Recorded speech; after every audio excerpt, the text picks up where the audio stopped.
ரோஜாவில் நீ போட்ட விஷ ஊசி இருக்குல்ல, அதுக்கு உன்னைனால மன்னிக்கவே முடியாது. பைக்கிலையாவது ஒரு சேனல்டையாவது. அதுக்கப்புறம் எவ்வளவு இன்டர்வியூ கொடுத்திருக்காரு மணிரத்னம். ரோஜாவில் இப்படி ஒரு படத்தை நீங்க எடுத்திருக்கீங்க. அந்த படத்தினுடைய கதாநாயகன் அவர் பேசும் பொழுது அங்க ஏதோ இஸ்லாமியர்கள்லாம் அங்க உள்ள பண்டிட்டுகளை கொலை செஞ்சு விரட்டி விட்டாங்கிற டயலாக அந்த நெருப்பு எரிஞ்சுக்கிட்டு இருக்கும், ரவுண்ட் ட்ராலி போட்டிருப்பாங்க. அதுல அவர் பேசியிருப்பாரு. எத்தனை பேர் கவனிச்சுங்கன்னு தெரியல, கவனிச்சிருப்பாங்க. எல்லா மதத்திலையுமே நல்லவங்க கெட்டவங்க இருக்காங்க. அதே மாதிரி எங்களுடைய முஸ்லிம் மதத்திலையும் சிலர் கெட்டவர்கள் இருக்கிறார்கள். இந்த இந்திரகுமாருக்கு எதிராக பதிவு போட்டிருந்தாங்க பாருங்க, அது மாதிரி சில கெட்டவர்கள் இருக்கிறார்கள், நாங்க ஒத்துக்கிறோம். ஆனா அதே மாதிரி ஒரு இந்து மதத்தை சார்ந்தவங்களே நீங்க கெட்டவளா காமிக்கிறீங்க. ஆனா பாருங்க, எந்த படத்துலயுமே அந்த ஹிந்து ஏங்க பூணூல் போட்ட கெட்டவனா இல்ல. ஐயோ மாரியாத்தா, காளியாத்தா, சிவனே, பெருமாளே, முருகனே, பிள்ளையாரேன்னு சொல்லிட்டு எல்லா கடவுளையும் கும்பிட்டுக்கிட்டு அவர் இறங்குற வரைக்கும் அது வெடிச்சிடக்கூடாது, அது வெடிச்சிடக்கூடாது, இந்த சேப்பு வயரை கட் பண்றதா பச்சை வயரை கட் பண்றதாங்கிற பதட்டத்திலேயே வச்சிருந்தீங்கல்ல. அது எதுன்றாக்கா இந்த ரோஜா போன்ற அயோக்கியத்தனமான திரைப்படங்களும் மணிரத்னம் போன்ற அயோக்கியர்கள் தான் காரணம். அது மிகப்பெரிய அயோக்கியத்தனம். அந்த கமல் போன்ற வகைராக்கள் இருக்காங்கல்ல, அவங்க பயங்கரமா ஜோடனை பண்ணுவானுங்க. நான் ஜனநாயகவாதியும் பண்ணுங்க, திடீர்னு வந்து இந்த கூட்டணிக்கு ஆதரவுப்பாங்க, அதுக்கு ஒரு சீட்டுக்காக வந்திருக்காரு, அவ்வளவுதான். பிசிகாவினுடைய பொதுச் செயலாளர் அண்ணன் வன்னியரசு அவர்கள் மெயின் ஸ்ட்ரீம் டிபேட்ல உட்கார்ந்து ஒரு விஷயத்தை சொல்றாரு. இந்த Z+ பாதுகாப்பு இந்த நடிகர் இப்போ வாங்கியிருக்காரு, இதற்கான ரெக்வஸ்ட் மனு கொடுத்தாங்க இல்லைங்களா, அதுல என்ன தெரியுமா அவங்க எழுதியிருக்காங்க, விஜய் கட்சியிலிருந்து கொடுத்தது, இஸ்லாமிய அமைப்புகளால் என்னுடைய உயிருக்கு அச்சுறுத்தல் இருக்கிறது, அதனால் எனக்கு இந்த அரசாங்கம் Z+ பாதுகாப்பை வழங்க வேண்டும். சிவகங்கையில் இருந்துதான் உலக நாகரிகம் ஆரம்பித்தது என தமிழர் நாகரிகத்தை உலகறிய செய்த கீழடி நாயகரே, புரட்சி தமிழரே, வருக வருக. ரொம்ப சிம்பிளான ஒரே ஒரு கேள்வி கேட்கிறேன். கீழடிக்கும் இந்த நூலடிக்கும் ஏதாவது சம்பந்தம் இருக்கா? ஏதாவது சம்பந்தம் இருக்கா? அவ்வளவோ தோணுனதுக்கு அப்புறம் அங்க கிடைச்ச ரிசல்ட் என்னன்னாக்கா, இங்கு ஒரு பூநூல் கூட கிடைக்கவில்லைங்கிறதா ரிசல்ட். ஈடின்னு சொல்லிட்டு முழுக்க ரைடு விட்டு இப்ப நீதிமன்றம் தொடர்ந்து இந்த ஈடிக்கு குட்டு வச்சுக்கிட்டே இருக்கு. எப்ப அந்த ஈடியா கேடியான்னு கேக்குது, நீதிமன்றமே கேக்குது. ஈடியா கேடியான்னு கேக்குது. நம்ம மோடியை பார்த்துட்டு கேட்டுக்கிட்டு இருந்தோம், நீங்க மோடியா இல்ல கேடியா இவ்வளவு வேலை பண்றீங்களான்ட்டு. அவங்களுடைய கிளை அமைப்பாக அவங்களுடைய பிஜேபி கூட்டணியில் இருக்கக்கூடிய ஈடியை இன்னைக்கு ஈடியா கேடியான்னு நீதிமன்றம் கேட்குது. அந்த நீதிமன்றத்தை, அந்த ஈடிக்கு உள்ள பவரை பாருங்க. நீங்க சிஎம்மாக இருந்தாலும் கூட ஒரு பொய் குற்றச்சாட்டை சுமத்தி நீங்க ஈஸியா உள்ள தூக்கி வைக்கலாம். ஒரு மாநிலத்தினுடைய மக்களுடைய பேராதரவு பெற்ற ஒரு தலைவன், எனக்கான தலைவன் நீ தான், என்னை 5 வருடம் நீ ஆட்சி செய் என்று இந்த மக்கள் அவங்களை சீட்ல உட்கார வைக்கிறாங்க. அதாவது ஓட்டு போட்டு வந்தவங்கள தான் நான் சொல்றேன், நீ முட்டி போட்டு வந்தவங்கள நான் சொல்லல, அது வேறு. ஓட்டு போட்டு மக்கள் தேர்ந்தெடுத்து அவங்க சேர்ல உட்கார வைக்கிறாங்க.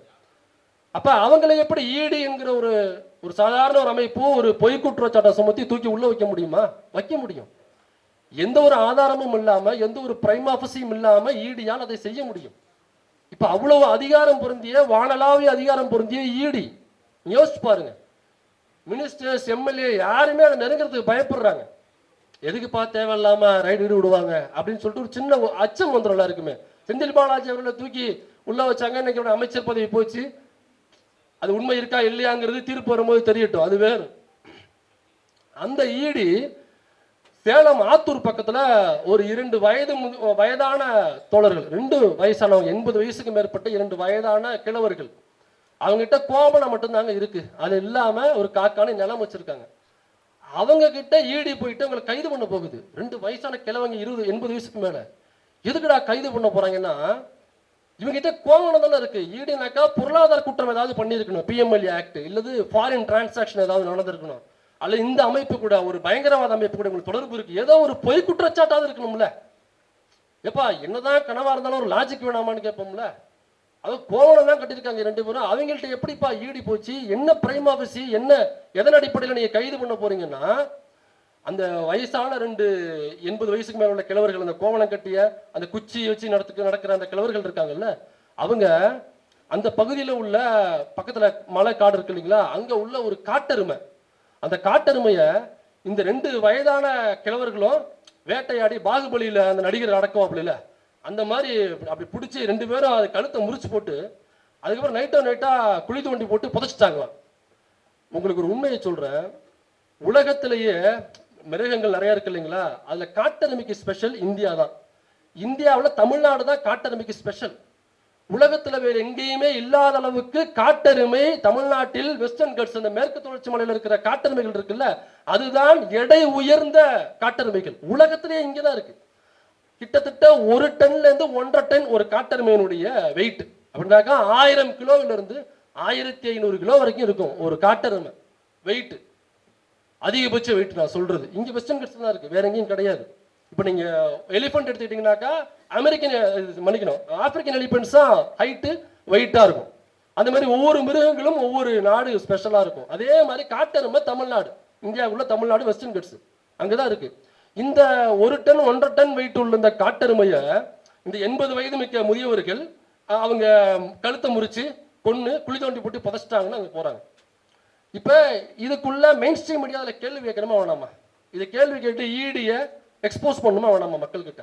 இது ஈடி இல்லை, இது ஒரு கேடி. இவனுங்க பாருங்க, மதுரையில் இதே மாதிரி ஒரு டாக்டரை ஏமாத்தி கேஸ் போடவா இல்லை 20 லட்ச ரூபா காசு தெரியான்னு சொல்லிட்டு 20 லட்சமோ 40 லட்சமோ பேரம் பேசியிருக்கானுங்க. அதுல கைதானானுங்க. ஈடியில் உள்ள ஆபீசர்ஸ் தூக்கி உள்ள வச்சாங்க. திண்டுக்கலா மன்னிக்கணும், திண்டுக்கல். அப்ப இதையெல்லாம் மீடியா எங்கேயாவது பேசி இருக்கிறதா? கேள்வி கேட்டு இருக்கிறதா? கேள்வி கேட்கலையே. அப்ப இதை யாரு கேள்வி கேட்பா? அந்த ஈடியை கேள்வி கேட்கறது யாரு?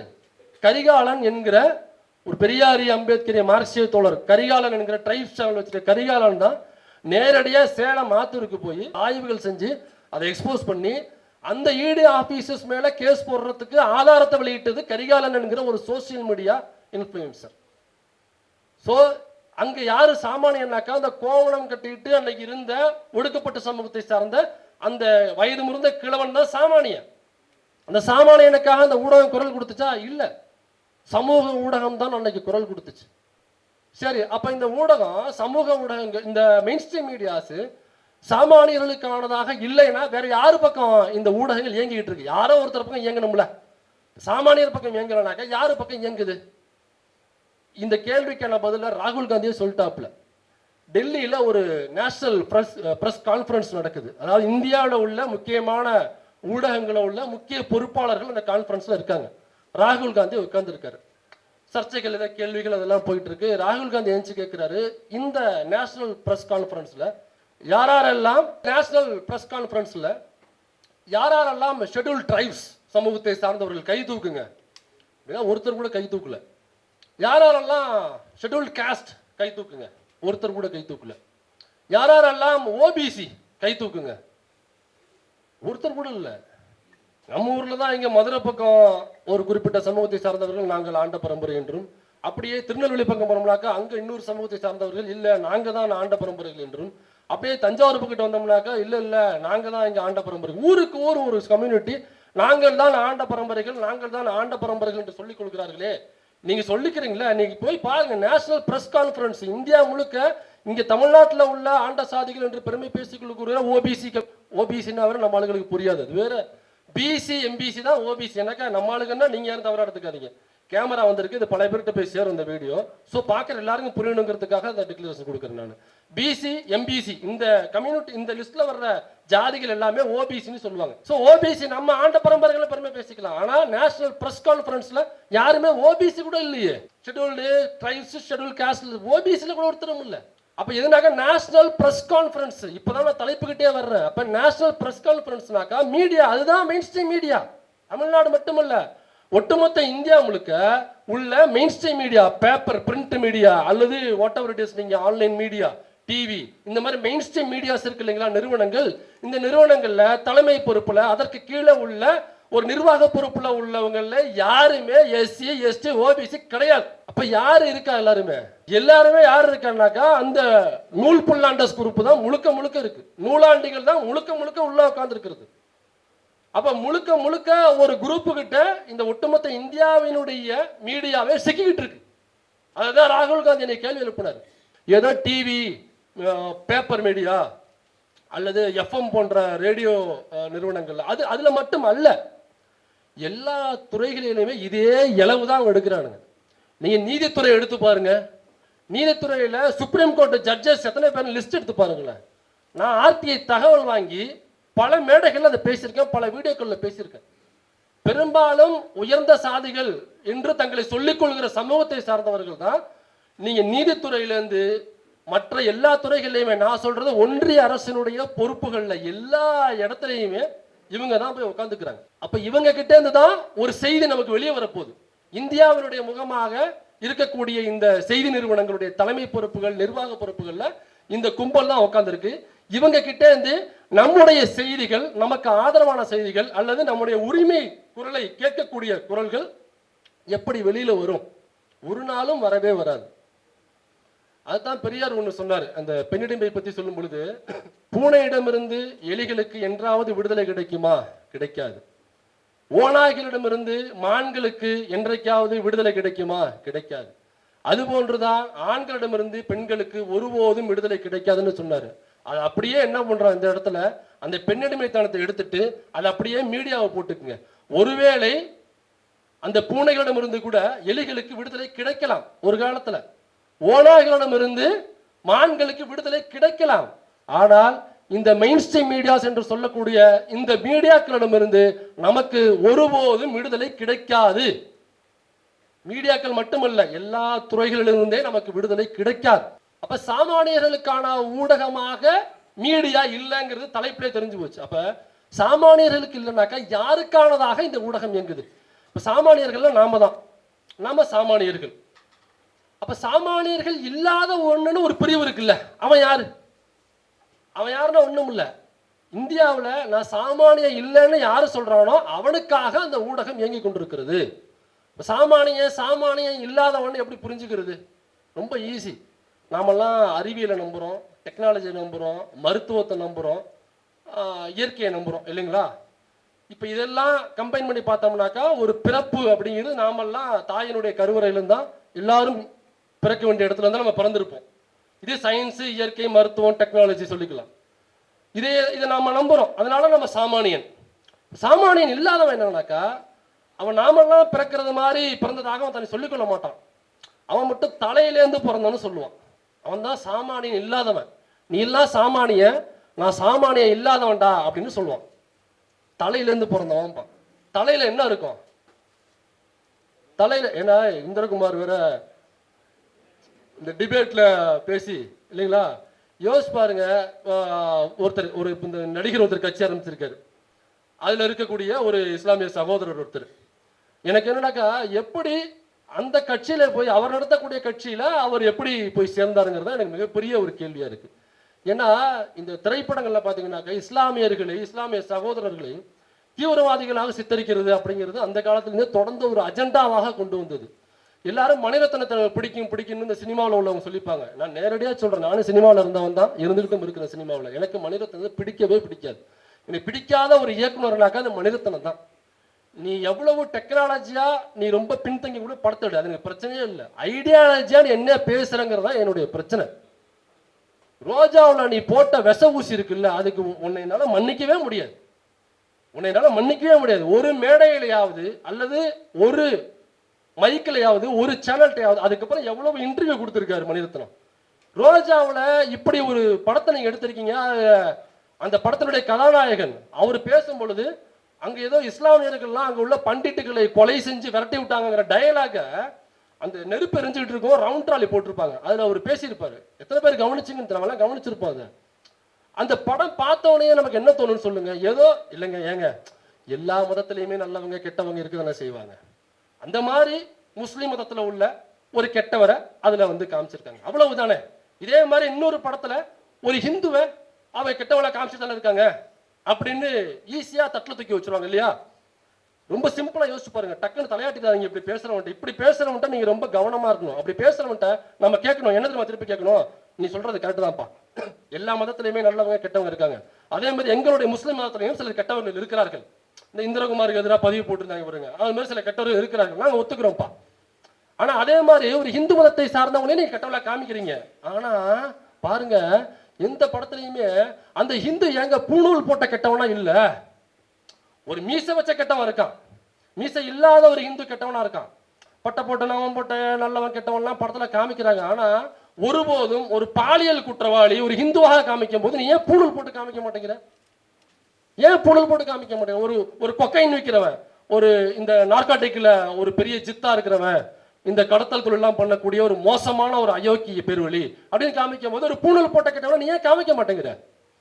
அல்லது பார்ப்பனிய பேருக்கு பின்னாடி பார்ப்பனிய பின்னோட்டு சர்மா கிரமான வச்சுக்கிறீங்க இல்ல, அந்த மாதிரி ஏன் அந்த கதாபாத்திரத்துக்கு பேருக்கு பின்னாடி ஒரு சர்மாங்கிற பேரோ அல்லது ஹரிகர ராஜா சர்மா அப்படிங்கிற பேரோ அல்லது நாராயணன் திருப்பதிங்கிற பேரோ ஏன் ஒருபோதும் அந்த கதாபாத்திரத்துக்கு வர மாட்டேங்குது?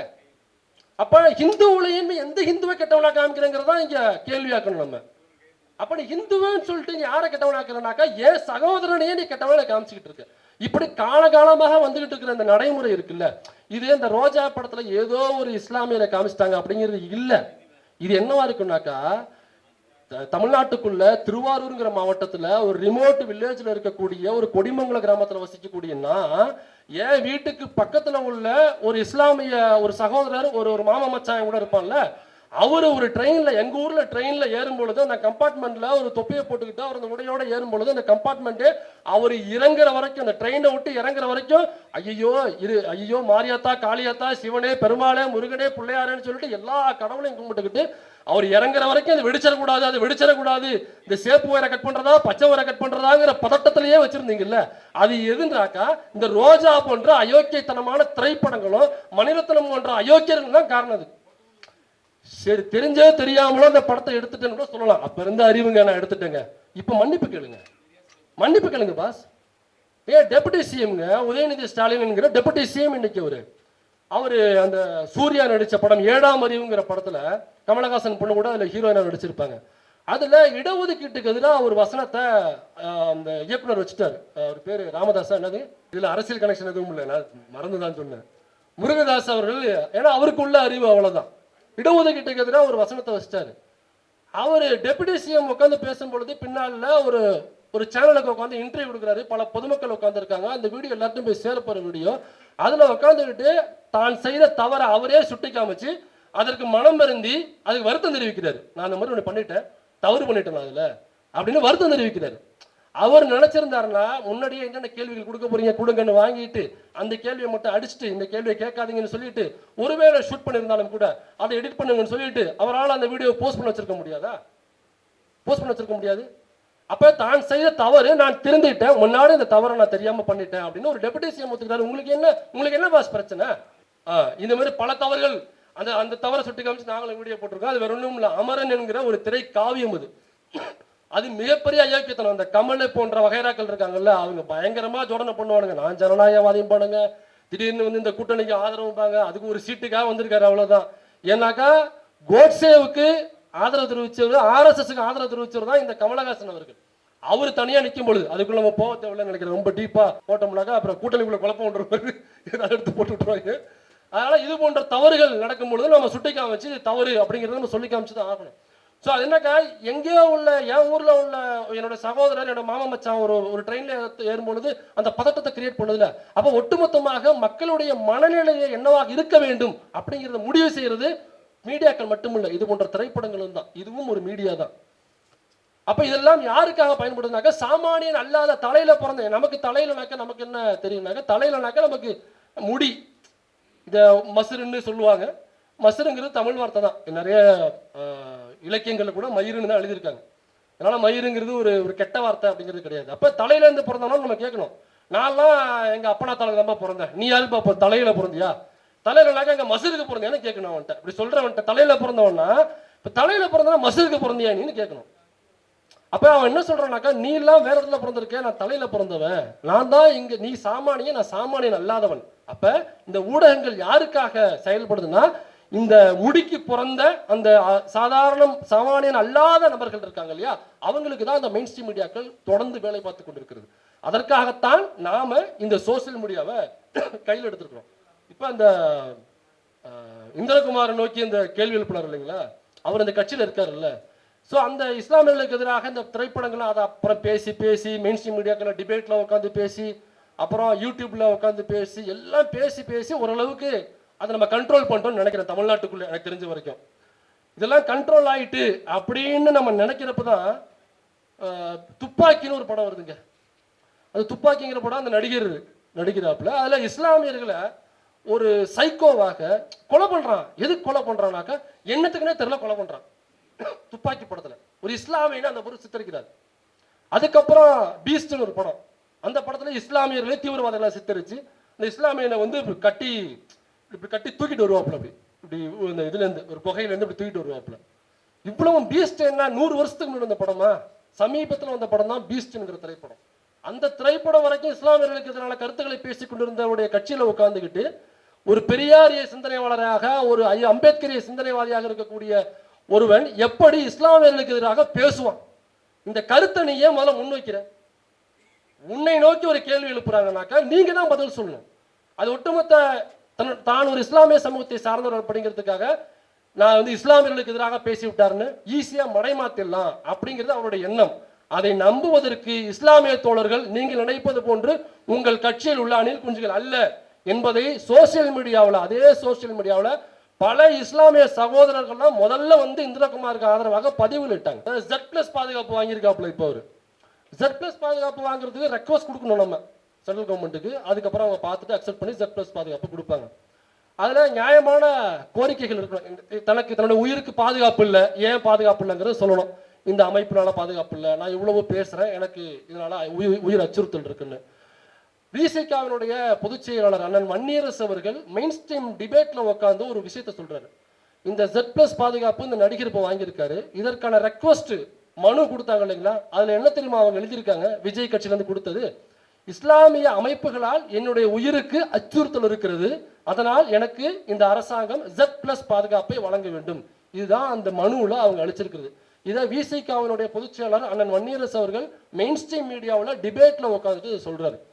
இப்போ ஒருவேளை அண்ணன் வன்னியரசு அவர்கள் பொய் சொல்றாருன்னு கூட அந்த கட்சியை சார்ந்தவர்கள் சொல்லலாம். இப்போ ஒருவேளை அண்ணன் வன்னியரசு அவர்கள் பொய் சொல்றாருன்னு நீங்க சொன்னீங்கன்னா அந்த மனுவை நீங்க ஒரு ஒயிட் டாக்குமெண்டா பப்ளிக்ல போடுறதுல என்ன பிரச்சனை உங்களுக்கு? என்ன பிரச்சனை உங்களுக்கு? எவ்வளவு பெரிய குற்றச்சாட்டு வச்சிருக்காரு. இப்போ ஒட்டுமொத்த இஸ்லாமிய சமூகத்தினுடைய ஓட்டு உங்களுக்கு வேண்டாமா? வேணும்ல. அப்ப அந்த குற்றச்சாட்டை நீங்க மறுக்கணும்ல. ஆதாரம் உங்ககிட்ட தானே இருக்கு. அந்த பேப்பரை ட்விட்டர்ல உங்க பேஜ்ல போடுறதுல அப்படி என்ன உங்களுக்கு ஏன் முடியல? என்ன வழி வந்திருக்கு உங்களுக்கு? அப்ப அண்ணன் வன்னியரசு அவர்கள் சொன்ன குற்றச்சாட்டு உண்மைங்கிறதான அங்க நிரூபணமாகுது. இல்லைனாக்கா எடுத்து போடலாம்ல. இந்திரகுமார் மீது குற்றச்சாட்டு வச்சு அவர் எடுத்து போட்டுக்கலாம்ல.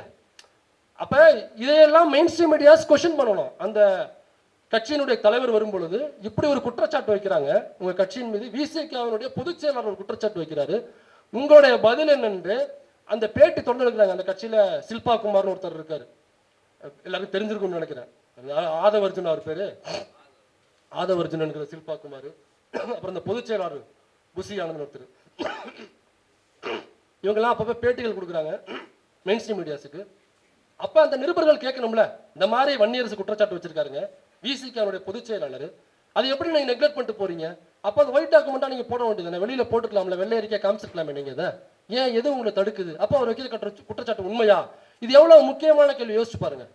இந்த கேள்வியை ஒருபோதும் மெயின் ஸ்ட்ரீம் மீடியாஸ் எழுப்பாது, இது சோசியல் மீடியா தான் எழுப்பும். அப்ப இந்த விழிப்புணர்வை நாம் தான் கொண்டு செல்ல வேண்டும். இப்ப இது ஏதோ இந்தியாவில் மட்டும்தான் எப்படின்னாக்கா, சரி தமிழ்நாட்டுக்குள்ள வருவோம்.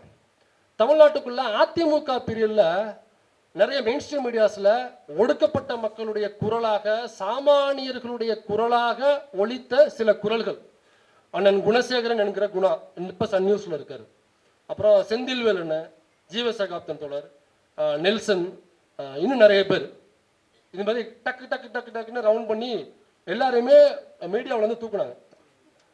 இப்ப மீடியாவில் வந்து அவங்களை தூக்குறது வைக்கிற குற்றச்சாட்டு தெரியுமா சொன்னாங்க, இவர்கள் பெரியாருடைய போட்டோவை டிபியா வச்சிருக்காங்க, அதனால இவரை நாங்க வேலையை விட்டு தூக்குறோம். எனக்கு புரியல, ஏன்னா பெரியாருடைய போட்டோவை டிபியா வைக்கிறது அல்லது அவருக்கு ஆதரவாக அவர் சொன்ன கோட்டை எடுத்து ஒரு போஸ்டா போடுறதுங்கிறது அவ்வளவு பெரிய குற்றமா? சரி, அதை சொல்லி நீக்கிறாங்க அப்படின்னாக்கா, அப்போது ஆளுங்கட்சியாக இருந்த எடப்பாடி தலைமையிலான அதிமுக கட்சி திரும்ப கேள்வி எழுப்பியிருக்கணும்ல, எப்படி நீங்க இது என்ன அநியாயம் இது? ஏங்க, பெரியார் எங்களுடைய கொள்கை தலைவர், அந்த கொள்கை தலைவனுடைய போட்டோவை ஒருத்தர் டிபியா வச்சிருக்காருன்னா எப்படி நீங்க வேலை விட்டு தூக்குவீங்க என்ற கேள்வியை அன்றைய ஆளுங்கட்சி எடப்பாடி தலைமையிலான அதிமுக கேள்வி எழுப்பியிருக்கணுமா வேண்டாமா? இதை தோழர் அசீஃப் அவர்கள் அவரும் வேலையை விட்டு நீக்கப்பட்டார். அசீஃபை நீக்கினதுக்கு என்ன தெரியுமா ரீசன் சொன்னாங்க? ரொம்ப சிம்பிளான ரீசன், உங்க பேர் அசீஃப், அதனால வேலை விட்டு தூக்குறோம். மற்றவங்களுக்கு அது பெரியார் போட்டோ வச்சிங்க, அதை வச்சிங்க, இதை வச்சிங்க, அசீஃப் உங்க பேர் அசீஃபுங்க போங்கன்ட்டாங்க. அவர் யாருன்னாக்கா மாற்றத்திற்கான ஊடகவியலாளர் சங்கத்தினுடைய தலைவர், அவரை தூக்கிட்டாங்க. அப்ப இதெல்லாம் வேடிக்கை பார்த்து கொண்டிருந்தது அன்றைய அதிமுக, எடப்பாடி தலைமையிலான அதிமுக கட்சி. எந்த மெயின் ஸ்ட்ரீம் மீடியாவும் கேள்வி எழுப்பல, எந்த பத்திரிகையாளர் மன்றமும் இதை பற்றி கேள்வி எழுப்பல. ஏன்னாக்கா ஒரு பத்திரிகை துறையிலிருந்து இப்படி ஒரு அநீதி நடக்கும் பொழுது இதை கேள்வி எழுப்பணும்ல, இந்த பத்திரிகையாளர் சங்கம்னு ஒன்று இருக்கும்ல, அவங்க கேள்வி எழுப்பணும்ல, அதெல்லாம் அவங்களுடைய வேலை. ஒரு யூடியூபருக்கு ஒரு பிரச்சனை வரும்பொழுது நாங்கெல்லாம் குரல் எழுப்பி அந்த யூடியூபரை நாங்கள் பாதுகாக்கிறோம். கரிகாலனுக்கு ஒரு பிரச்சனை வருது, நாங்கெல்லாம் சேர்ந்து எதுனாக்கா union government, BJP union government கரிகாலனுடைய யூடியூப் சேனலை பேன் பண்ணிட்டாங்க. பல பேருக்கு இது தெரிஞ்சிருக்காது, ஏன்னா மெயின் ஸ்ட்ரீம் மீடியாஸை பற்றி பேச மாட்டாங்க. பேன் பண்ணிட்டாங்க அவருடைய சேனலை. யார்? நம்ம எல்முருகன் தலைமையில் பேன் பண்ணிட்டாங்க. நேரடியாக டெல்லிக்கு வர சொல்லிட்டாங்க. இங்கே டெல்லிக்கு போகிறாரு. போய் அங்கே போய் கேட்டாக்கா, அதாவது ஒரு பப்ளிக் மீட்டிங், அதில் சில தலைவர்கள் பேசுகிறாங்க. அதை பல சேனல்ஸ் ஷூட் பண்ணி போடுறாங்க. அதே மாதிரி அந்த சேனலும் ஷூட் பண்ணி அதை போடுறாங்க. இதில் அவரு பேசி எந்த வீடியோவும் போடல. ஒரு தலைவர் பேசினது சனாதனத்துக்கு எதிராக பேசியது, இதை நீங்கள் போஸ்ட் பண்ணியிருக்கீங்க, அதனால உங்கள் சேனலை நாங்கள் தூக்குறோம். தூக்கியாச்சு. இல்லைங்க, பல சேனல் போட்டிருக்காங்க, இங்கே பாருங்க லிஸ்ட், இந்த சேனல்லாம் போட்டிருக்காங்க. நானும் பேசலை, அது ஒரு பப்ளிக் மீட்டிங், அதை கவர் பண்ணி போட்டிருக்கேன். அது எங்களுக்கு தெரியாதுங்க, நாங்கள் உங்களுடைய சேனலை தூக்குறோங்க அப்படின்னு. இப்போ திரும்ப நாங்கள்லாம் அவருக்கு எங்களால் முடிஞ்ச உதவிகளை செஞ்சு, அப்புறம் அவர் நேரடியாக சட்ட போராட்டம் பண்ணி, அதை நேரடியாக போய் டெல்லிக்கு போய் பேசி, கடைசியாக அவங்க கொடுத்த விஷயம் என்னன்னாக்கா, நீங்கள் இனிமே இது போன்று செய்ய மாட்டேன்னு ஒரு மன்னிப்பு கடிதம் எழுதி கொடுத்துட்டு நீங்கள் போங்கன்னாங்க. மன்னிப்பு கடிதம் மட்டும் எழுதி கொடுக்க மாட்டேன், தவறு செஞ்சாக்கா நான் மன்னிப்பு கேட்க தயாராக இருக்கேன். தவறு செய்யாத பொழுது நான் எதற்கு மன்னிப்பு கேட்க வேண்டும்? என்னுடைய பெயர் கோட்ஸே அல்ல, என்னுடைய பெயர் சாவர்கர் அல்ல. தவறு செஞ்சாக்கா செஞ்சா மன்னிப்பு கேட்கிறேன், செய்யலை, அதனால நான் எதுக்கு மன்னிப்பு கேட்கணும்னு சொல்லிட்டு வந்துட்டாப்ல. அதுக்கப்புறம் சட்ட போராட்டம், அதுக்கப்புறம் சேனலை மீட்டாச்சுங்கிறது வேற. அப்போ ஒரு யூடியூப் சேனலுக்கு பிரச்சனை வரும்பொழுது நாங்கள் அவ்வளோ ஃபைட் பண்ணுறோம், கவர்மெண்ட்டு கூட ஃபைட் பண்ணி நாங்கள் யூடியூபர்ஸ் துணை நிற்கிறவருக்கு முடிஞ்ச அளவுக்கு உதவி பண்ணுறோம். அப்படிங்கிற பொழுது மெயின் ஸ்ட்ரீம் மீடியாவில் வேலை பார்க்குற பத்திரிகையாளர், அதுவும் இவங்க எல்லாருமே மூத்த பத்திரிகையாளர்கள், தூக்குன எல்லாருமே அவங்கள சேனலை விட்டு தூக்குறாங்கன்னா, அந்த பத்திரிகையாளர் சங்கம் ஒன்று இருக்குல்ல, அவங்க கேள்வி எழுப்பணும்ல, அதை எப்படி நீ வாசத்துக்கு தூக்குவியான்னு சொல்லிட்டு ஏன் கேள்வி எழுப்பவில்லை? அரசாங்கம், எடப்பாடி தலைமையிலான அரசாங்கம் அவங்க கேள்வி எழுப்பல, பத்திரிகையாளர் மன்றம் ஏன் கேள்வி எழுப்பல? ஏன்னா அதிமுக பிரிவில் பத்திரிகையாளர் மன்றத்தினுடைய தலைவர் யார் தெரியுமா? பாரதி தமிழன் என்கிற ஒரு ஒரு மூத்த பத்திரிகையாளர். அவர் தான் அந்த பத்திரிகையாளர் சங்கத்தினுடைய மன்றத்தினுடைய தலைவராக இருந்தார். அந்த பாரதி தமிழன் யாரு அப்படின்னாக்கா, அவர் ஏபிவிபியில் உறுப்பினர். அவர் இதுக்கு மேலே அவர் யாருன்னு நான் சொல்ல வேண்டிய அவசியம் இல்லைன்னு நினைக்கிறேன். ஏபிவிபியில் உறுப்பினராக இருந்தவர். அவர் தலைவரானதுக்கு அப்புறம் அங்கே எலெக்ஷனே நடக்க விடலை. பத்திரிகையாளர் மன்றத்துக்கு வருடம் எலெக்ஷன் நடத்தி தான் தேர்ந்தெடுப்பாங்க பொறுப்பாளர்களை. அவர் தலைவரானதுக்கு அப்புறம் எலெக்ஷனே நடத்த விடலை. அவர் தான் நிரந்தர தலைவராக இருந்து கொண்டிருந்தார். எப்படி நம்மளுடைய பிரைம் மினிஸ்டர் வந்து இங்கே எலெக்ஷன் நடக்காமல் இருக்கிறதுக்கு என்னென்ன ஏற்பாடுகள் செய்து கொண்டிருக்கிறாரோ, அதனுடைய ஏபிவிபி அமைப்பினுடைய நிறுவனராக இருக்கக்கூடிய அவர் அங்கே முன்னாடியே பண்ணிட்டாப்ல, பத்திரிகையாளர் சங்கத்தில் பண்ணி அவர் நிரந்தர தலைவராக இருந்துகிட்டு இருக்கார். அவர் தான் இந்த வேலைகளை பண்ணுது. அவர் வந்ததுக்கு அப்புறம் என்ன பண்ணாருன்னா, அதே பத்திரிகையாளர் மன்றத்தில் விநாயகர் சதுர்த்திக்கு விழா நடத்துறாப்புல. விநாயகர் சதுர்த்திக்கு விழா முதல்ல ஒரு ஒரு மதம் சார்ந்த ஒரு நிகழ்வு அங்கே நடத்தக்கூடாதா? சரி, நடத்திட்டு போங்க. அதே மாதிரி இஸ்லாமியருடைய பண்டிகையும் நீங்க உள்ள நடத்தணும்ல, அதே மாதிரி கிறிஸ்டியன்ஸுடைய பண்டிகையும் நடத்தணும்ல, அதே மாதிரி நீங்க புத்திஸ்டர்களோட பண்டிகையும் உள்ள நடத்தணும்ல. அது என்ன விநாயகர் சதுர்த்தி மட்டும் உள்ள நடத்துறீங்க? அதுலயும் பாருங்க, ஹிந்து மத பண்டிகையில விநாயகர் பண்டிகைங்கிறது எதற்கு நமக்கு தெரியும். இந்த திலகர்னு ஒரு பீஸ் இருக்கு, அதுதான் இதை கலவரம் பண்றதுக்காக முதல்ல விநாயகர் சதுர்த்திங்கிறது உள்ள கொண்டு வருது. அந்த விநாயகர் சதுர்த்தியை நடத்துறாப்புல, அந்த விநாயகர் சதுர்த்தி நடத்துறதுக்கான சிறப்பு விருந்தினர் யார் தெரியுமா? உலக புகழ்பெற்ற நடுநிலை பத்திரிகையாளராக இருக்கக்கூடிய ஐயா ரங்கராஜ் பாண்டே அவர்களை கூப்பிட்டு அந்த நிகழ்ச்சியை நடத்துறாப்புல. இந்த பாரதி தமிழன் தான் அன்னைக்கு தலைவர். அப்ப எப்படி அந்த ஊடகம் இயங்கி இருக்குன்னு பாருங்க. தமிழ்நாட்டுக்குள்ள பத்திரிகையாளர் மன்றத்துக்கு தலைவராக ஏபிவிபியை சார்ந்த பாரதி தமிழன் தான் அதிமுக பிரிவு முழுக்க அவர் தான் தலைவராக இருக்கிறார். அப்ப கட்சி ஆட்சி மாற நம்மளாம் நினைச்சிட்டு இருக்கோம், ஏதோ அதிமுகவை தோக்கடிச்சுட்டு திமுக வந்து உட்காந்துருச்சு, அதிமுகவுக்கு பதிலாக நம்ம நினைக்கிற ஒரு கட்சி வந்து உட்காந்துருச்சு. அது இல்லை, ஒட்டுமொத்தமாக எல்லாமே திரும்ப ஒரு சமூக நீதியாக அல்லது ஒரு ஜனநாயக குரலை எழுப்பக்கூடிய இடத்துக்கு தமிழ்நாட்டை இந்த திமுக கூட்டணி கொண்டு வந்திருக்கு. ஏன்னா அதிமுக பிரிவில் யோசிச்சு பாருங்க, நாகப்பட்டினத்தில் ஒரு இஸ்லாமிய சகோதரர் ஒரு போட்டோ போடுறாரு, ஒரு பீஃப் சாப்பிட்டு இன்னைக்கு நான் பீஃப் சாப்பிட்றேன், என்னுடைய உணவு இன்னைக்கு பீஃப்னு சொல்லிட்டு ஒரு போட்டோ போடுறாரு. அவர் மேல உடனடியாக RSS அமைப்பை சேர்ந்தவர்கள் ஒரு புகார் கொடுக்குறாங்க. இன்ஸ்டன்டா அது எஃப்ஐஆர் பதிவாகுது. எஃப்ஐஆர் எழுதி முடிக்கிறதுக்குள்ள அவரை தூக்கிட்டு வந்து உள்ள வச்சிட்டாங்க அதிமுக பிரிவில். இதற்கு பிறகுதான் விடுதலை சிறுத்தைகள் கட்சி தன்னுடைய தலைமையகமான அம்பேத்கர் திடலில் தலைவர் திருமா அவர்கள் மாட்டுக்கறி திருவிழா நடத்தினார். அதுக்கப்புறம் தமிழ்நாடு முழுக்க எல்லா மாவட்டங்களிலும் திமுக போன்ற அமைப்புகள், இன்னும் பல கட்சிகள் அமைப்புகள் மாட்டுக்கறி திருவிழா தமிழ்நாடு முழுக்க நடத்த வேண்டிய இடத்திற்கு எடப்பாடி அவர்கள் நம்மளை தள்ளி விட்டாப்புல. இதுதான் அதிமுக பிரிவில் நடந்துச்சு. இப்படியெல்லாம் இதெல்லாம் திமுக மாறினதுக்கு அப்புறம் இதெல்லாம் இல்லாம கொஞ்சம் ரிலீஃபா இருக்கும், அவ்வளவுதான். அது முழுசான ரிலீஃப் ஆயிருக்கா அப்படின்னா அது விவாதத்துக்குரியது, அது நிறைய கேள்விக்குரியது, அது நம்ம வேற இடத்துல தான் பேசணும். அப்ப இப்படியாக இருக்கும்பொழுது தான் நம்ம சமூக ஊடகங்கள் உள்ளே இறங்கி, இப்போ நான்லாம் 8 வருஷத்துக்கு முன்னாடி இங்கே உள்ள வந்தேன் சமூக சோசியல் மீடியாவில். அப்புறம் நிறைய சேனல்கள் அதுக்கப்புறம் வந்துச்சு. இப்போ நான்லாம் உள்ள வரும்போது ஏன் நான் உள்ள வந்தேனாங்க, நான் சினிமா துறையில் இருந்தேன், நான் எதுக்கு சோசியல் மீடியாக்குள்ள வரணும்? அப்போ மீடியா நம்ம கிட்ட இல்லை, என்னடா இவ்வளவு அயோக்கியத்தனமா இருக்குன்னு சொல்லிட்டு தான் சோசியல் மீடியா இருக்கு. நமக்கான ஒரு ரிலீஃப், நம்ம நினைச்சதை பேசலாம், மக்கள்கிட்ட கொண்டு போய் சேர்க்கலாம் அப்படின்னு தான் இந்த மீடியாக்குள்ள நான் வந்தேன். ஸோ திமுக மாறினதுக்கு அப்புறம் தான் உன் பேர் அசீஃப், அதனால உன்னை வேலையை விட்டு தூக்குறோன்னு சொன்னாங்க இல்லைங்களா, அந்த அசீஃப் தான் இன்னைக்கு பத்திரிகையாளர் மன்றத்தில் முக்கிய பொறுப்பில் உள்ள உட்காந்துருக்கிறார். எல்லா கோப்புகளுக்கும் கையெழுத்து போடக்கூடிய முக்கிய பொறுப்பில் அதே அசீஃப் தான் இன்னைக்கு பத்திரிகையாளர் மன்றத்தில் தலைவராக முக்கிய பொறுப்பில் அவர் தான் உட்காந்துருக்கிறார். யாரையெல்லாம் நீங்கள் வேலையை விட்டு தூக்குனீர்களோ, உன் பேர் நெல்சன், நீ வேலையை விட்டு போன்னு சொன்னீங்கல்ல, அதே நெல்சன் என்கிற பெயரால் அவங்க உள்ள உட்கார வைக்கப்பட்டார். அப்ப யாரெல்லாம் தூக்குனார்களோ அவரெல்லாம் இன்று பத்திரிகையாளர் மன்றத்தில் முக்கிய பொறுப்பாளர்களாக இன்னும் வெவ்வேறு சேனல்களில் இன்னைக்கு உட்கார்ந்து பேசிக்கிட்டு இருக்காங்க. அப்ப வெறுமனே ஆட்சி மாற்றம் மட்டும் நடைபெறல, ஒரு கொள்கை மாற்றமே நடைபெற்று இருக்கு. இவ்வளவு கொள்கை மாற்றம் நடைபெற்றதுக்கு அப்புறமும் தான் என்ன தவறு செய்தோம் என்று எதிர்க்கட்சி தலைவராக இருக்கக்கூடிய இன்றைய எடப்பாடி பழனிசாமிக்கு தெரியலங்கிறது தான் ஆகப்பெரும் வருத்தம். நேற்று ஒரு வீடியோ ஒன்று சோசியல் மீடியாவில் வைரல் ஆயிருக்கு, நீங்க எத்தனை பேர் பார்த்துருப்பீங்கன்னு தெரியல. அந்த வீடியோவை நான் இப்போ ப்ளே பண்றேன், சும்மா ஒரு 15 நிமிடம் தான், 15 செகண்ட் தான் அந்த வீடியோ மட்டும் இப்போ நீங்க பாருங்க. இப்போ ஒரு நிமிஷம் கேமராலாம் திருப்பிக்கிட்டு தொடர். சிவகங்கையில் இருந்துதான் உலக நாகரிகம் ஆரம்பித்தது என தமிழர் நாகரிகத்தை உலகறிய செய்த கீழடி நாயகரே, புரட்சி தமிழரே, வருக வருக.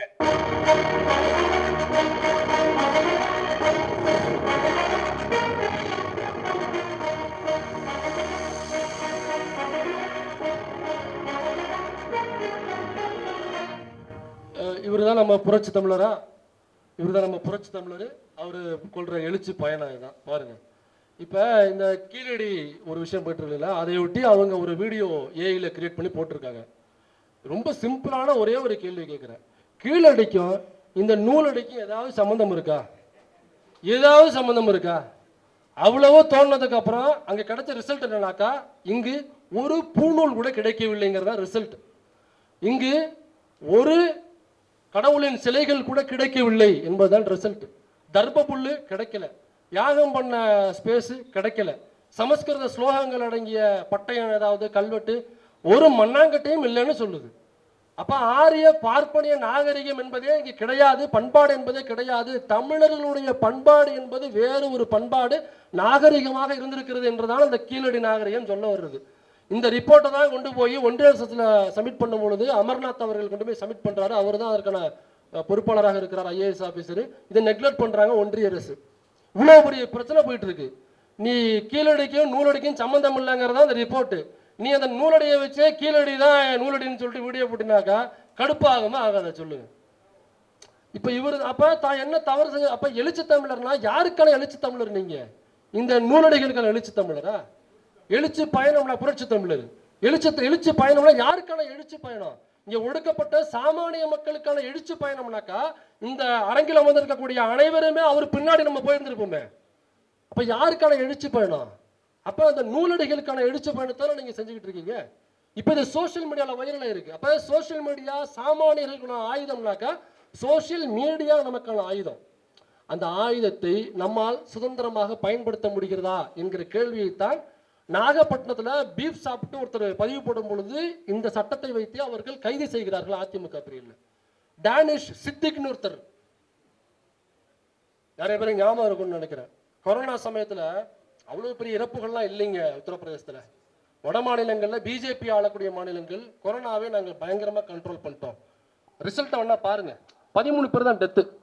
இங்க பாருங்க, லைட்டா சுண்ணாம்பத்திரம்லாம் சரியா போயிடும் கொரோனா. எங்க ஊர்ல அதெல்லாம் ஒன்றும் டெத்துலாம் இல்லைங்க, சும்மா எச்சத்துட்டு வச்சாலே கொரோனா போயிடுங்க. எங்க ஊர்ல லைட்டா கோமிய மாட்டு முத்திரம் சாப்பிடுவோம், சாணி எள்ளி பூசிப்போம், விட்டு கொரோனா டெத்தே இல்லை அப்படின்னு பேசிக்கிட்டு இருந்தாங்க. ரிசல்ட் ரிப்போர்ட் கொடுத்துட்டு இருந்தாங்க. டேனிஷ் சித்திக் என்கிற ஒரு போட்டோகிராஃபர், ஒரு பத்திரிகையாளர், 2 போட்டோ அந்த புனித நதி என்று சொல்லப்படுகிற கங்கையில தண்ணீர் தெரியாத அளவுக்கு பிணங்கள் மிதந்து செல்கிறது. நீங்க கற்பனை பண்ணீங்க, அந்த போட்டோ நீங்க கூகுள்ல போட்டாலே சாதாரணமா வந்துடுது. அந்த கங்கை நதியில தண்ணீரே தெரியல, முழுக்க பிணங்களாக மிதந்து செல்கிறது. ஒரு போட்டோ.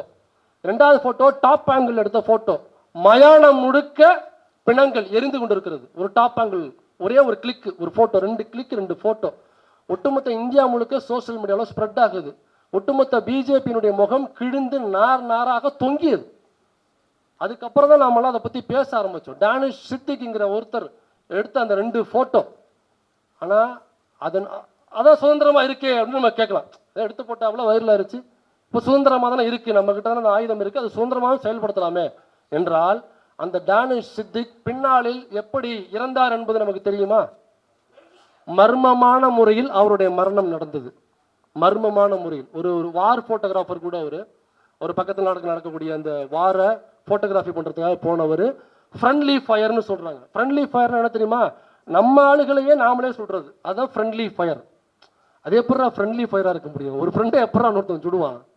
அதுக்கு பிறகு ஃப்ரெண்ட்லி ஃபயர்னு வச்சுருக்காங்க. அது ஜஸ்ட் ஒரு friendly fire. By made a mistake அது நடந்து போச்சு. ஒரு உசுறு. டானிஷ் சித்திக் சாதாரணமான ஆளா? பல விருதுகளை வாங்கியவர், பல உலக அளவில் அங்கீகரிக்கக்கூடிய பல விருதுகளை வாங்கியவர் தான் டானிஷ் சித்திக். 2 ஃபோட்டோ ஒட்டுமொத்தமாக பிஜேபியுடைய முகம் கிழிந்து தொங்கியது. அவருடைய மரணம் மர்ம மரணமாக முடிந்தது. அப்போ சுதந்திரமா இருக்கா? அந்த ஆயுதம் நம்ம கையில் இருக்கு, சுதந்திரமா செயல்படுத்த முடியுதா? இன்னைக்கு என் மேலே எத்தனை கேஸ் இருக்குன்னு உங்களுக்கு தெரியுமா? என் மேலே அவ்வளவு கேசஸ் இருக்கு. சுதந்திரமா செயல்படுத்த முடியல. முடிஞ்ச அளவு நம்ம செயல்படுத்திட்டு இருக்கோம். அப்படித்தானே அசீஃபை வேலையை விட்டு தூக்குனாங்க. சுதந்திரமா அவரை செயல்பட முடியலையே. இன்னைக்கு அவர் சுதந்திரமாக செயல்படக்கூடிய இடத்துக்கு அவர் நகர்த்தப்பட்டிருக்கிறார். இது போன்று நிறைய நம்ம சொல்லிக்கிட்டே போகலாம். அதனால இந்த சோசியல் மீடியாவை நம்ம என்ன செய்யணும் என்ன செய்யக்கூடாதுன்னு ஒரு பகுதி இருக்கு. அது நீங்கள் பொறுப்பாளர்கள் வந்திருக்கீங்க, இன்னைக்கு நேரம் இருக்கா இல்லையான்னு தெரியல. அதெல்லாம் அடுத்து இந்திரகுமார் வேற 2-3 பேப்பர் வச்சு ரெடியாக காத்துக்கிட்டு இருக்காரு. மீண்டும் இந்த ஐடி விங்கில் உள்ள இப்போ ஐடி விங்னா எல்லா கட்சியிலுமே ஐடி விங் இருக்கு. டிஎம்கேல ஏடிஎம்கே பிஜேபி எல்லா கட்சியிலுமே ஐடி விங்ஸ் இருக்கு. அதே மாதிரி ஐக்கிய முஸ்லீம் முன்னேற்ற கழகத்திலையும் அந்த ஐடி விங் பொறுப்பாளர்கள் மட்டும் இல்லாமல் அதில் இருக்கக்கூடிய முக்கிய நபர்கள் அப்படின்னு ஃபில்டர் பண்ணி அவங்களுக்கான ஒரு கூட்டம், அவங்களுக்கு ஒரு பயிற்சி பாசறை மாதிரியான ஒரு நிகழ்வு நடந்தாக்கா இந்த சோசியல் மீடியாவை எப்படி நாம் நமக்கானதாக பயன்படுத்த வேண்டும், நாம் சோசியல் மீடியாவில் எதை செய்ய வேண்டும் எதை செய்யக்கூடாது. முக்கியமாக சோசியல் மீடியாவுக்குள்ளே வர்றதுக்கான முக்கியமான தகுதி என்ன தெரியுங்களா? ஒரே ஒரு தகுதி தான். நீங்கள் ப்ரொவோக் ஆகக்கூடாது, கோபம் வரவே கூடாது. சோசியல் மீடியாவில் கண்ணாவுனாலும் திட்டுவாங்க. பொண்டாட்டி புள்ள செத்து போட எங்கள் ஆயம்மா வரைக்கும் தோண்டி இழுத்து போட்டு கிளின்னு திரும்ப ஒரு 10 போஸ்ட்மார்ட்டம் பண்ணுவாங்க எங்கள் ஆத்தாவெலாம் தூக்கி போட்டு. நீங்கள் ப்ரொவோக் ஆகவே கூடாது. சோசியல் மீடியாவை பொறுத்த வரைக்கும் ப்ரொவோக் பண்ண கற்றுக்கணும், ப்ரொவோக் ஆகக்கூடாது. எது ப்ரொவோக் பண்ணும்? ஆரிய பார்ப்பனி ஆர்எஸ்எஸ் கூட்டம்னா இங்கு தேசிய கொடி நாட்டுப்பற்று என்று சொல்லக்கூடிய ஆர்எஸ்எஸ் பார்ப்பனிய கூட்டமே இந்த தேசிய கொடியில் உள்ள அந்த அசோக சக்கரத்தை வடிவமைத்த யார் தெரியுமாடா? யாரு? ஒட்டுமொத்த தேசிய கொடியை பிங்கிலி வெங்கையான ஒருத்தர் வடிவமைச்சு தான் சொல்லுவாங்க, ஏமாத்துவாங்க. அவருடைய பங்களிப்பும் இருக்கு. ஆனால் அந்த அசோக சக்கரம் என்கிறதை வடிவமைத்த ஒரு இஸ்லாமிய பெண். இன்னைக்கு நாட்டுப்பட்டுன்னு பேசுறாங்கல்ல. சரிரா, இந்த தேசிய கொடியை முதல்ல தச்சது யார் தெரியுமா? ஃபர்ஸ்ட் தேசிய கொடியை தைத்து கொடுத்த டெய்லர். அவர் எந்த ஊருக்காரன்னு கேளுங்க. இந்த நாட்டுப்பற்று தேசப்பற்று கூறுவாங்களே, கேளுங்களேன். தெரியாது அவங்களுக்கு. குடியாத்தம், இங்க இருக்கிற குடியாத்தத்துல தான் ஃபர்ஸ்ட் தேசிய கொடி தைத்து இங்கே தான் அனுப்பப்பட்டுச்சு.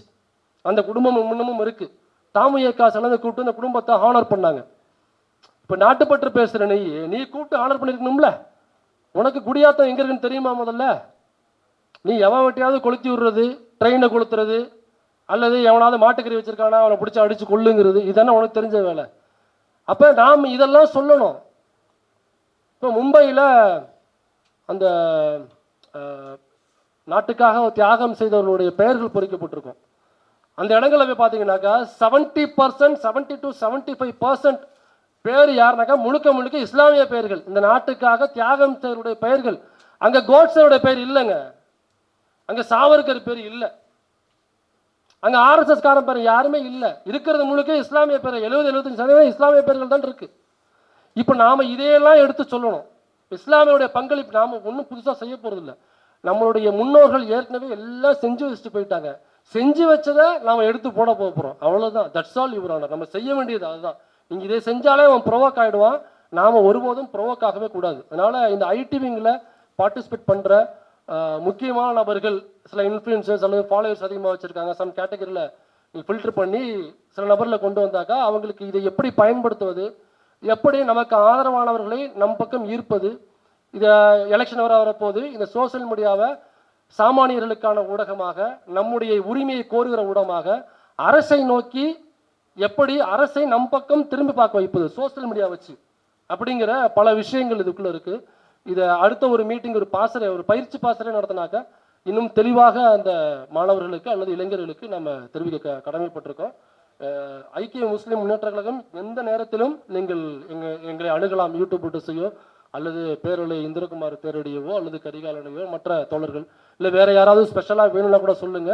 நான் என்னுடைய கான்டாக்டை பிடிச்சி நான் கொண்டு வர்றேன். பல பயிற்சிகள் கொடுக்க வேண்டியது இருக்கு. எலெக்ஷன் நெருங்குது. எல்லோரும் அந்த கவனம் குறையாம கவனம் சதறாம கரெக்டாக இந்த எலெக்ஷனை போய் நம்ம முடிக்கணும். இந்த எலெக்ஷனுங்கிறது ஏதோ ஒரு கட்சியை ஆட்சி நம்ம வைக்கிறது அப்படி இல்லைனாக்கா ஒரு உத்தரப்பிரதேசமாக தமிழ்நாடு மாறிடும். அந்த பயத்தில் தான் நம்ம எல்லாரும் இருக்கோம். அதனால வந்திருக்கிற தோழர்கள் அனைவருக்கும் இவ்வளவு நேரம் அமைதியாக இருந்து நான் ஏதோ சொல்ல போறேன்னு எனக்கு உங்களுக்கு செவிகளை எனக்கு மடித்தமைக்கு நன்றிகளை கூறி அமர்கிறேன். நன்றி, வணக்கம்.